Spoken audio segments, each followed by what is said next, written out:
Eu quero falar hoje, dentro da questão do culto, dentro dos princípios reformados do culto, sobre o princípio de que os cânticos refletem nossa experiência com Deus. Pessoalmente, eu gosto muito de música, e música de vários tipos. É algo muito marcante para mim, músicas associado a épocas, períodos de vida, fases da nossa vida. E uma vez, há muitos anos, eu ouvindo uma entrevista, não me lembro de que compositor, e isso é uma coisa até certo ponto comum, alguém contar como determinada palavra apareceu em sua música, e alguns contavam de discussão que teve aqui, alguém sugeriu uma palavra, ele outra, tal, até que num dia surgiu uma palavra que deu certo, que rimou, e assim por diante. Essa é uma questão séria que nós enfrentamos. A nossa cultura ocidental, ela dá muita ênfase à rima, à rima. Então a palavra rimou não significa grande coisa para mim, pode não significar nada, exceto a própria rima. E isso é perigoso, porque nós não estamos dizendo coisas relevantes. Nós estaríamos, neste caso, apenas pensando numa palavra que rimasse, ficasse bonita e assim por diante. Mas adentremos ao nosso assunto. É natural e desejável que usemos de nossos talentos para servir a Deus com novas composições que reflitam a nossa fé decorrente da palavra. Agora, repare como a questão da rima ela é bem secundária. Talentos que Deus nos deu para servi-lo, por exemplo, em nossas composições, que reflitam a nossa fé decorrente da palavra. Eu sempre enfatizo essa questão da relação de nossa fé com a palavra, porque a nossa fé não se basta a si mesma.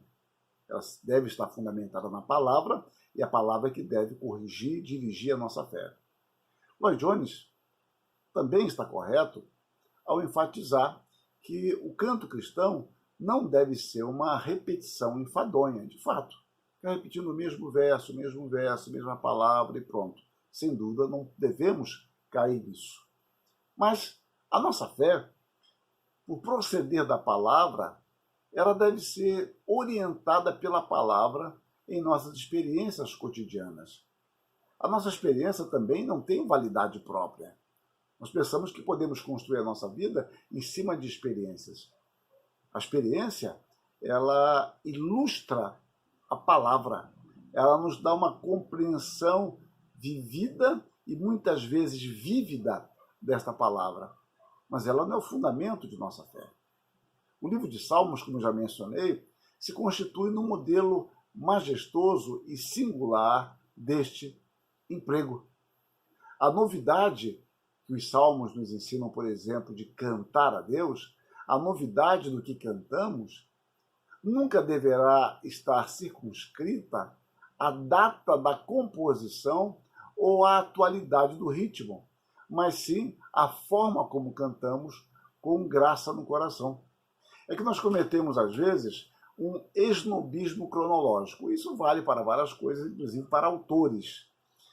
Parece que aquilo que foi dito no passado não serve mais, só serve o que é dito hoje. E podemos cometer o mesmo equívoco dizendo que o que foi dito no passado se estabelece, ali nós temos o cânon da verdade, nada de hoje presta. Então, a questão da novidade do nosso cântico estará sempre em nosso coração. Agostinho já desenvolve esse argumento mostrando que o que nós cantamos, como nós cantamos, é que deverá evidenciar o cântico antigo ou novo. É melhor que eu leia logo o próprio Agostinho, ele colocando essa questão em termos belos.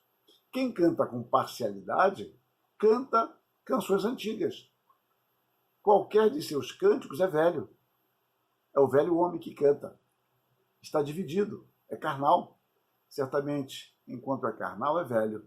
E à medida em que é espiritual, é novo. Observe, ele foge da questão cronológica simplesmente, mas fala de como nós fazemos. Então, devemos, meus irmãos, cantar ao Senhor com novidade de vida e integridade. Somente assim cantaremos um cântico novo, como nos fala o Salmo 96, 1, Salmo 98, 1, Isaías 48, 10.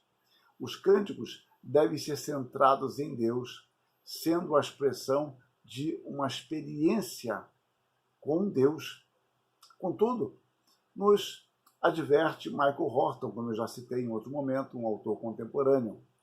Numa cultura de programas, de entrevistas de televisão, é muito mais fácil falar de nós mesmos e, assim, os cânticos de louvor refletem esse foco autobiográfico, centrado no homem, sobre mim, as minhas experiências, minha decisão, minha obediência, minha felicidade e assim por diante. Fecha aspas. Digo eu. É natural que, com o tempo, os hinos, e quando eu estou falando hinos, eu não estou aqui me referindo a um tipo de música, os cânticos, que aqui eu estou chamando de hinos, passem a fazer parte de nossa história de vida. Eles, sem dúvida, retratam verdades bíblicas, contudo, essas verdades, cridas por nós, assumem um significado subjetivo de grande relevância quando são vivenciadas, muitas vezes, ainda que não exclusivamente, em nossas crises, angústias e mesmo júbilo. Assim como textos das Escrituras marcantes, você pode ter o seu texto predileto. Em geral, o crente tem como livro predileto, ou um dos livros prediletos é o livro de Salmos, mas tem o seu salmo predileto, o salmo que você aprecia mais. Em geral, ele está relacionado com alguma experiência sua. Então, há textos das Escrituras marcantes que falam de modo especial a sua experiência e a minha experiência. Há hinos também que realçam momentos de nossa comunhão com Deus e também, às vezes, a dura realidade diária. Se pararmos para refletir sobre isso, certamente nos lembraremos de hinos que estiveram associados à nossa conversão, a momentos alegres e dolorosos, a determinadas épocas de nossa vida, infância, mocidade ou mesmo a atualidade. Isso foi muito marcante, meus irmãos, entre os reformados, em perseguições. Quando os franceses huguenotes foram perseguidos aqui no Brasil, mortos, eles morreram cantando salmos. Em Lyon, houve uma séria perseguição, alguns irmãos nossos morreram cantando salmos. Há diversas narrativas que falam de homens cantando salmos, que significavam seus hinos de batalha também, consolo e batalha, que os exércitos muitas vezes iam para as suas lutas cantando também salmos. Expressavam assim a sua fé, a sua confiança, se animavam no Senhor, se consolavam assim.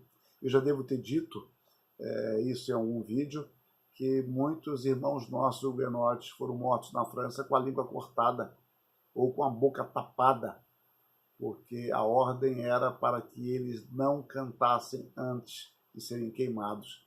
E mediante a desobediência deles, os verdugos tinham ordem para cortarem suas línguas. Mas, continuando aqui na nossa sequência, observamos que a nossa experiência, eu já mencionei isso antes, não esgota o sentido dos hinos, mas, sem dúvida, elas ressignificam a mensagem. Você pode conhecer a história daquele hino, aliás, é muito interessante conhecer o contexto em que foi escrito, muitas vezes isso dá um novo sentido para nós, mas nós ressignificamos aquilo que cantamos, aquilo que ouvimos, a partir de nossa experiência. De passagem, podemos entender também que a letra que cantamos é fundamental na compreensão, fixação e expressão de nosso louvor. Nós temos que estar muito atentos àquilo que nós cantamos. Nós, quando estamos em angústias ou estamos alegres, é muito mais frequente nós nos lembrarmos de hinos do que nos lembrarmos de textos bíblicos. Você pode até discordar de mim, mas me parece que é o mais comum alguém começar a cantarolar hinos, trechos de hinos, em geral do que cantou domingo. Comece a observar, eu pelo menos observo isso muito nas ruas, segunda-feira, cedo, as pessoas indo para o seu trabalho, cantando trechos de hinos ou de algum cântico que eu não conheço, né, mas certamente é algo ligado à igreja. O Lloyd Jones, ele acentua que sempre nos compete lembrarmos de que não devemos concentrar-nos só em cantar a melodia. No momento em que fazemos isso, já nos afastamos da instrução do apóstolo. Ele se refere a Efésios 5,19. As palavras vêm em primeiro lugar. Elas são mais importantes que a melodia. Naturalmente, as palavras e a melodia devem vir juntas, consociadas e fundidas para darem expressão ao nosso louvor. Mas não há nada que seja tão fatal como entoar a melodia somente sem dar atenção às palavras. Esta era a questão de alguns pais da igreja, que eu já mencionei em um dos vídeos, e de um modo especial em Agostinho. E há um momento em que ele diz que ele apreciava tanto a música, mas via a facilidade de se distanciar da letra da mensagem, que às vezes ele preferia que não houvesse música. Mas logo depois, ele considerando o bem trazido pela música na igreja, ele reconsiderava o seu pensamento. É porque, de fato, a compreensão dos pais da igreja, pelo menos de alguns pais da igreja, e eu destaco de modo especial, ainda que não somente Agostinho, era de que a música seria um veículo do texto. Então, o meditar nos feitos de Deus é um imperativo ao nosso louvor. O salmista louva a Deus, por exemplo, considerando o seu livramento. Eu tomo aqui o Salmo 28, de 6 e 7. Bendito seja o Senhor, porque me ouviu as vozes súplices. O Senhor é a minha força e o meu escudo. Nele o meu coração confia. Nele fui socorrido. Por isso o meu coração exulta e com o meu cântico o louvarei. Reparem, o cântico como uma expressão de gratidão a Deus pelo livramento proporcionado por Deus. E Calvino diz que quanto mais atenta e diligentemente os crentes consideram as obras de Deus, mais eles se aplicarão aos seus louvores. Que Deus nos dê, então, um coração voltado à palavra, a meditar nesta palavra. Que consideremos os feitos de Deus em nossa vida, como Deus tem nos guardado, tem nos mantido, tem nos preservado, e que isto se manifeste, se concretize no sincero louvor ao nosso Deus. Que Ele assim nos guarde e nos abençoe. Amém.